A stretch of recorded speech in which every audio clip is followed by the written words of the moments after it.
Next is our rights and respect portion of this presentation. And we'll be talking about how we can respect Indigenous people's identity and their sovereign rights. I will be talking to you about respecting the rights to our identity and regaining control over our identities and representation. So let me screen share with you. Take a second here. Hopefully that's up.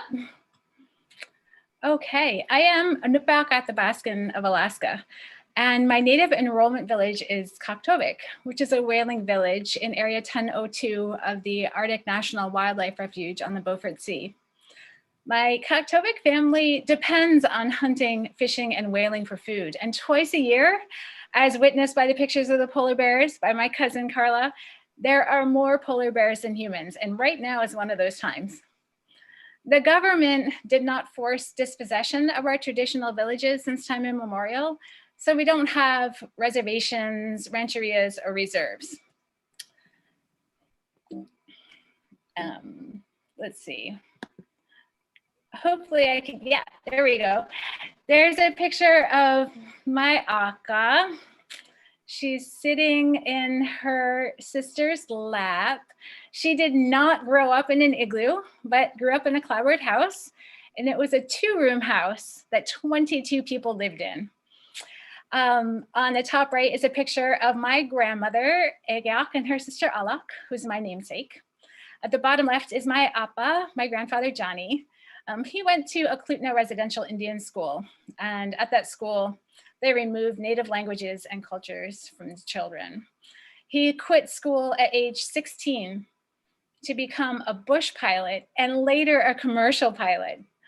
My dad and I were both born in Fairbanks. He grew up in Fairbanks, living a life that you might recognize, you know, lots of baseball and college. One thing that I want to do is have you see through the eyes of an Indigenous person growing up here in Massachusetts. I want you to see what I see. The educational system upholds the myths of Thanksgiving and Plymouth Rock, using a dominant colonizer lens on history. And using this colonizer lens creates a more comfortable account, and also doing a great job of erasing Native narratives and our histories of thousands of years. So I hope that this 400th anniversary of Plymouth and Patuxet, we can finally begin to hear Indigenous voices like we did today with Jim, and start some kind of truth and reconciliation process. The area that I live in is full of plaques commemorating colonizers and referencing natives only as Indians, savages, or the attackers. The term Indians erases the identity of and lumps some 567 very different cultures, identities, and even races of Indigenous peoples into one term, Indians. This form of erasure is a painful reminder that we are not important enough to recognize. And even when the plaque is kind and it's recognizing Indigenous tribes in essential places, they're still wrong. Clifton Q. Richmond named the Mohawk Trail in 1913 by greatly exaggerating claims that this was Mohawk traditional territory. We can see today those cultural appropriations and stereotypical caricature representations that have nothing to do with the people here, and yet continuing to exist, giving the nod to manifest destiny and westward expansion. On this Mohawk Trail, I cannot think of a more culturally appropriated cluster of misinformation that fully participates in erasure. And on top of that is highlighted on every scenic highway signpost, the Hail to the Sunrise statue. The Improved Order of Red Men installed the fountain and statue.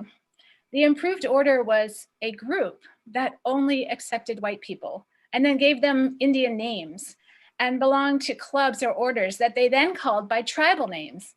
Those are the words on the fountain. They are not actual tribal Native nations in support of this landmark. And at the bottom of the screen, it shows the prevailing mainstream attitude is then cemented, to coin a phrase, that we are gone, as this review noted, wiped off the continent. This type of education of disappearance and erasure begins early in schools with institutional racism. Coleraine Central School and other elementary schools in the district used these books. In 2012, these books are classified as nonfiction and were being introduced to my daughter's 3rd grade class. So it's really important to understand that subjectivity to a 3rd grader, it's hard for them to know when learning about fiction versus nonfiction for the first time. So from this book, they read the book, The Courage of Sarah Noble. They read that Indians eat human meat off the bone and would just as soon skin you alive. The author likened Indians to little brown mice. The vocabulary words were heathen, squaw, savage, Indian, moccasin. The test that came home with the sentence, Indians are savages, was because my daughter asked for a sample sentence for the word savage, and her teacher replied, Indians are savages. We actually had my daughter's friends sitting at our dinner table saying my daughter was not Native because she wasn't a heathen savage that ate human meat off the bone. This book had devastating and long-lasting effects. Elementary schools participating in institutional racism education with stereotyping and biases is further cemented with mascots and team names in high schools. As you know, I'm a longtime activist on removing Native mascots, participating from afar in the late 1990s, changing Frontier's mascot from the R-Skins to the Red Hawks. And in September of 2016, I was very active in the change of Turners Falls High School Indians, seeing the vote for change happen February 14th of 2017. It was after a long, challenging, and very divisive battle. In March of 2019, I began to work on the Mohawk Trail Regional High School Warriors team name and mural. The school committee voted under duress from pro-mascot individuals to keep the name and yet remove the problematic mural from the gymnasium wall. And I'm hoping that they recognize they have some more work to do. Both Turners Falls and Mohawk are high schools that I attended. My daughter does not go to the district high school, which would be Mohawk, because I do not want her to have the same issues with mascots that I did. Instead, I have proudly cheered her and our friends on as aardvarks and otters. Through these stereotypical representations, mascots erase the identity of Native people. It generates stereotypes about what a Native person looks like and portrays us as people in the past. Empirical evidence shows that these representations lead to Native students struggling with that positive identity. Through the use of mascots, non-Native students are left with stereotypes about who we are. This stereotyping makes Native students feel unsafe and unwelcome, which is a civil rights violation. The use of these mascots in educational settings greenlights more widespread community stereotyping, making it acceptable and okay to do. Most portrayals of Native mascots are warlike, aggressive, and violent, as evidenced by our local newspaper headlines, which read Indians invade and town braces for Indian attack, as well as the outright cultural appropriation by wearing a stereotypical headdress to the games. As Larry has often said, and I do as well, we are the last accepted vestige of overt racism in this country. I would go so far as to say even celebrated racism and celebrated cultural appropriation. Mainstream society views Native people as ignorant drunks, savage warriors, or sexualized Pocahontas. This kind of representation leads to what most people think versus the truth. the romanticized princess versus the real struggles and violence we face as Indigenous peoples today, upholding our tribal sovereignties and Indigenous rights. So this is really important to understand because we have the highest rates of murdered and missing Indigenous women and girls. Our teenagers have the highest rates of suicide. Our women have the highest rates of sexual assault. Our men have the highest rates of incarceration and death from police brutality. And yet we make up less than 2% of the population in the United States. So what the school system teaches us and what we see, those myths and stereotypes create biases that dramatically affect our outcomes. I have this picture because 6 months after Ryan Visions took this photograph of a young Dakota teenager, she committed suicide. It can be hard to visualize a future with yourself in it when you're facing such erasure and violence. There needs to be an understanding of how the rise of mascots began when Native children were removed from their homes and placed in boarding schools in a policy of intentional cultural genocide. Non-Natives at that time struggled to find a common identity in the melting pot. They chose the Native images to honor the warrior and the fallen savage, in that way giving nod to manifest destiny and attempting to control our identity and representation.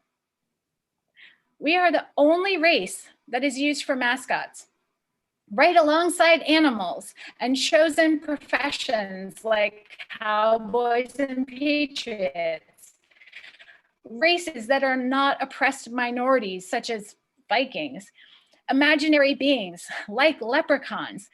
Particularly in this day of racial justice, everyone must understand that the oppressions and marginalizations of any racial group is never acceptable.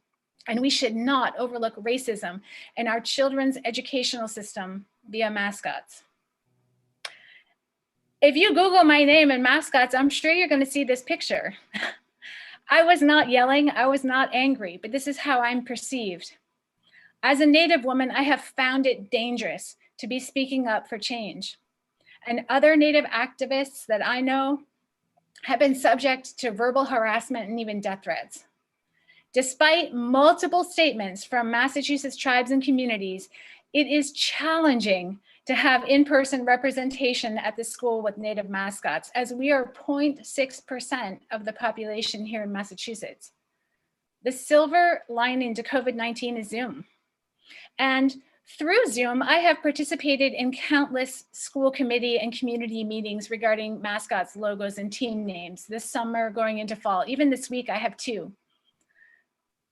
Most of these meetings would have been prohibitive for my participation, given the time and distance during ordinary times.